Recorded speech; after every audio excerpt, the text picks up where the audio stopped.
Assalamualaikum warahmatullahi wabarakatuh. Saya Adelia Putriwayuning Pramestia akan menjelaskan tentang materi gelombang.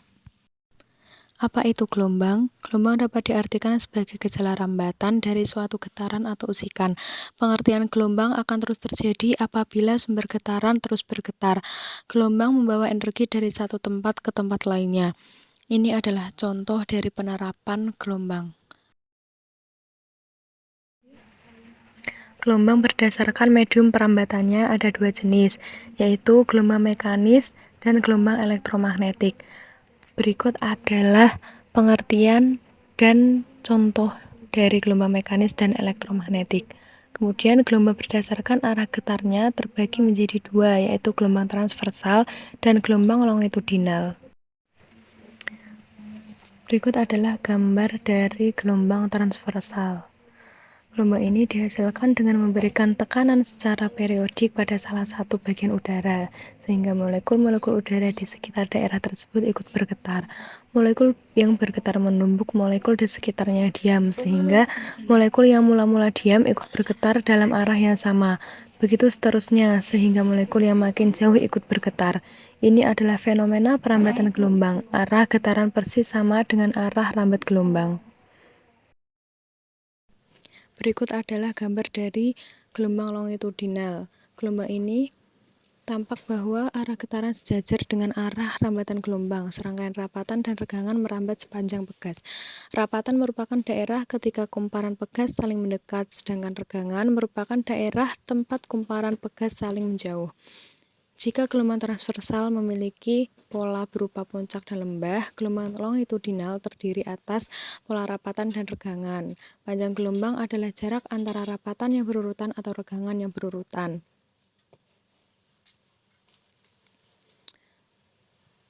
Kemudian contoh dari gelombang transversal, yaitu gelombang suara. Sifat-sifat gelombang yang pertama adalah pemantulan atau refleksi gelombang, yaitu besar sudut datanya gelombang sama dengan sudut pantul gelombang. Gelombang datang, gelombang pantul, dan garis normal terletak pada satu bidang datar.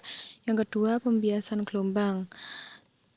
Perubahan arah gelombang saat gelombang masuk ke medium baru yang mengakibatkan gelombang bergerak dengan kelajuan yang berbeda.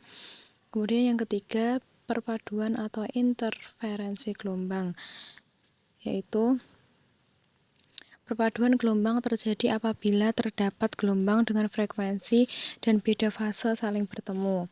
Kemudian yang keempat, pembelokan atau difraksi gelombang, yaitu pembelokan atau penyebaran gelombang jika gelombang tersebut melalui celah. Gejala difraksi akan semakin tampak jelas apabila celah yang dilewati semakin sempit. Kemudian yang kelima, dispersi gelombang adalah peristiwa terurainya sinar cahaya yang merupakan campuran dari beberapa panjang gelombang menjadi komponen-komponennya karena adanya pembiasan. Kemudian yang terakhir adalah dispersi gelombang. Dispersi gelombang adalah peristiwa terserapnya sebagian arah getar gelombang sehingga hanya tinggal memiliki satu arah saja. Polarisasi hanya akan terjadi pada gelombang transversal karena arah gelombang sesuai dengan arah polarisasi dan sebaliknya akan terserap jika arah gelombang tidak sesuai dengan arah polarisasi celah tersebut. Kemudian pemanfaatan gelombang dalam kehidupan sehari-hari ada gelombang TV dan radio, gelombang mikro, dan gelombang bunyi. Besaran-besaran gelombang ada panjang gelombang, cepat rambat gelombang, simpangan, amplitudo, periode, dan frekuensi.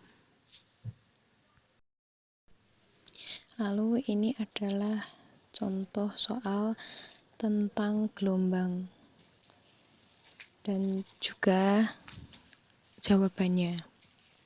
Contoh soal yang kedua serta jawabannya. Terima kasih. Wassalamualaikum warahmatullahi wabarakatuh.